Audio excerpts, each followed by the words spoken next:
how to adjust video speed in InShot. Hey everyone, welcome back to the channel. If you are new here, don't forget to hit the subscribe button and turn on the notification bell to not miss any updates. So, InShot is the perfect platform to edit your videos and you can easily adjust the video speed. You can make it slower or faster. So, I'll show you how to do it. Let's dive right in. Open up your InShot app and then go to the video.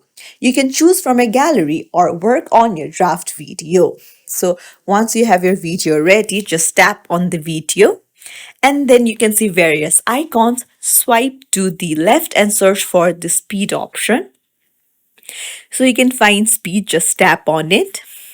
And then you can see that the normal speed is set to 1. Now if you want to make it slower, just drag the white square like icon on the left side. So as it goes on increasing, it slows down the video. However, if you want to increase it, then you have to drag the slider to the right side. So if I want it in 2x speed, then I will set it to 2x and then hit tick and I'll play the video. As you can see that the video has become shorter and faster. So it's as simple as that. If you found this tutorial helpful, don't forget to like and subscribe to our channel for more tips and tricks. Thank you for watching.